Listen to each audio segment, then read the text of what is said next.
In the spring of 2014, 5 students and 1 professor made plans to set out on a journey to Sydney, Australia. Our goals were to have a great adventure while learning about sustainability and ecotourism. Keeping in mind that the trip was not for credit, we toyed with itinerary options to make the best of the short week we'd spend there. A variety of travel arrangements brought the team together at Circular Quay by Sydney Harbour. A well-deserved cappuccino revived us before we stepped onto the ferry to our destination, the International College of Management, ICMS, in Manly. On the ferry, we took in the splendor of the iconic Sydney Opera House and Harbour Bridge. We speculated about the prices of the beautiful villas overlooking the water and the accompanying yachts docked close by. 2 enthusiastic resident assistants led us on a tour of campus, where they warned us about nocturnal bandicoots and showed us the best local restaurants and attractions, including Manly Beach. Our welcome dinner consisted of a delicious spit-roasted pig and lamb, which was already a new experience for most of us. The evening closed with a gathering at the campus bar, where one of our team members attempted to play the didgeridoo, and we mingled with ICMS students. The following morning was spent deciding exactly how we'd document our activities in the form of a final product. The result was a decision to create a blog and videos to showcase not only the fun we'd be having, but the ways our activities related to sustainability and ecotourism. The blog would be called Adventures in Sustainability, and each member of the team was assigned specific activities about which to create a descriptive and visually appealing post. Once that business had been taken care of, we took the opportunity to enjoy the sunny weather down on Manly Beach. The evening was a true Aussie cultural experience. We joined the ICMS students in the campus bar to watch the State of Origin rugby game, basically their Super Bowl. The next day, we traveled by train to the Australian Technology Park to meet Faisal Fassi, the Development Director of Ethical Consumers Australia.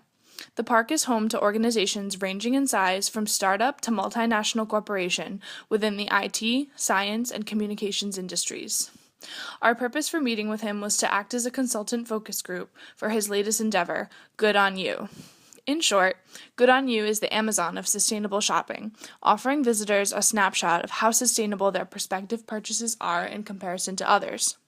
We spent several hours with him discussing sustainability and entrepreneurship and our thoughts on how best to make his website appeal to the market.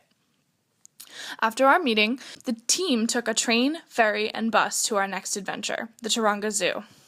Here, the team let loose, exploring the grounds in search of the exotic animals living there.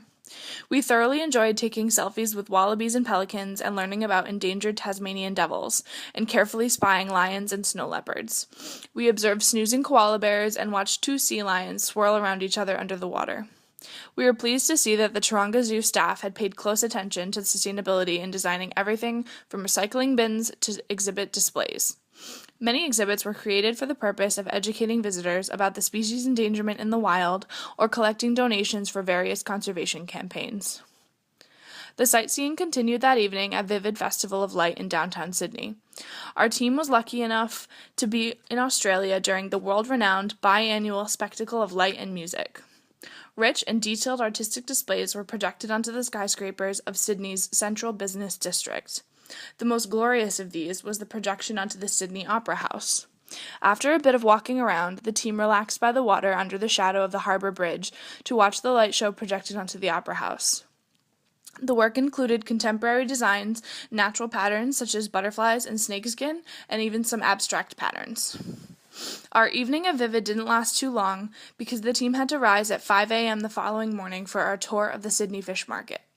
With very sleepy eyes, we piled into a van for a ride across town.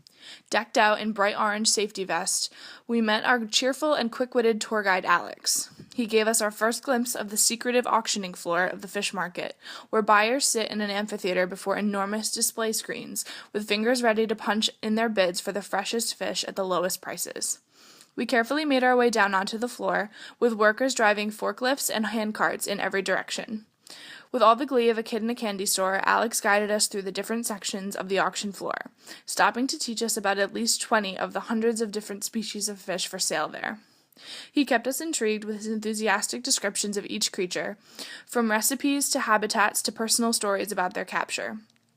After exploring the auction floor, we visited the retail area, where we watched an $1,800 tuna carefully filleted, and each sampled a taste of the freshest sashimi available. Next, we bravely took turns holding fearsome mud crabs and snapped pictures of Alex wrestling enormous rock lobsters. After learning about ways to shop for dead fish, our next adventure was to visit some live ones. We visited the Sea Life Aquarium in Darling Harbor, where once again our inner children were let loose to gaze in wonder at the beautiful creatures living there. The path guided us through a shark tank, penguin and platypus enclosure, and many coral reef exhibits. We felt starfish and sea urchins in a touch tank, and saw strange and wonderful jellyfish and octopi. Next was the Powerhouse Museum, which was a somewhat unplanned stop on our itinerary. Reminiscent of the Boston Museum of Science, the Powerhouse Museum included exhibits on technology, space, transportation, and urban development. It suited our theme of sustainability perfectly, as there were units on global warming and energy conservation. There was even a full-sized mock home, complete with kitchen and bathroom to demonstrate products that conserve energy and resources. The weekend was dedicated to the great outdoors. On Saturday, a guide from Eco Treasures Tour Company met us at ICMS for a hike through the North Head Trail Walk. The hike was steep, to say the least, but we enjoyed the refreshing mist in the air and the lovely flora and fauna surrounding us. We stopped at several gorgeous viewpoints along the way, taking advantage of the stunning photo ops of the cliffs overlooking Sydney. Our hike ended on another beach, where we collected and documented the garbage left there by visitors. This info would be used by conservationists to prevent future damage to the ecosystem. After our hike, we met another member of the Eco Treasures team for our next adventure, snorkeling. He showed us pictures of some of the creatures we could expect to encounter and warned us about which ones we should make sure not to encounter. Suited up and ready to embark, we walked backwards into the water and took a look underneath. We were thrilled to see many of the creatures we were told about, including the blue groper, the wrasse, schools of mackerel, and tiny guppies, even a stingray. All the while, we were sure not to touch anything because our guide informed us that the entire region is a protected aquatic region. Sunday brought another early morning in preparation for our trip to the Blue Mountains. Lunches packed, we met Al, a flaming gala tours outside of ICMS. The forecast warned of rain, but we came prepared with a jacket and umbrellas, hoping for the best. A long drive brought us to the mountain town of Katoomba, where we saw the Three Sisters rock formation. Al told us stories of the Aboriginal legends surrounding the Three Sisters, and we captured amazing panoramic shots of the Blue Mountains in all their hazy blue glory. With clouds rolling in, we moved on to another viewpoint called the Grand Canyon. Aptly named, this area is reminiscent of Arizona's Grand Canyon, with tall peaks and deep valleys. The difference was that this Grand Canyon was covered in a thick forest, complemented by colorful sandstone cliffs.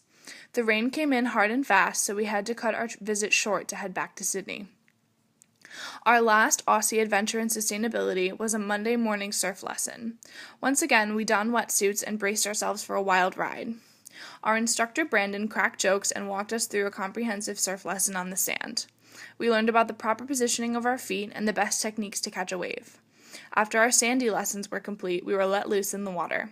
Brandon and 2 assistant instructors helped us select the best waves and get our timing just right. Even Brandon was a little apprehensive due to the intense roughness of the surf and the strength of the riptide. After we all successfully caught some waves and swallowed an undisclosed amount of seawater, our lesson was sadly over. Thankfully, our wonderful safari photographer/professor caught some amazing pictures of us all riding the waves. The second half of the day was a bit calmer, as we all rented kayaks to peruse the Manly Harbor. Bellies full of fish and chips, we relaxed in the kayaks and paddled between the yachts and speedboats docked in the wharf. Avoiding the wake of the large ferries, we had smooth sailing for an hour in the sunshine. The only rough waters in that adventure were caused by our team members attempting to race and splash each other. Overall, we had a fantastic adventure learning about sustainability and ecotourism in Sydney.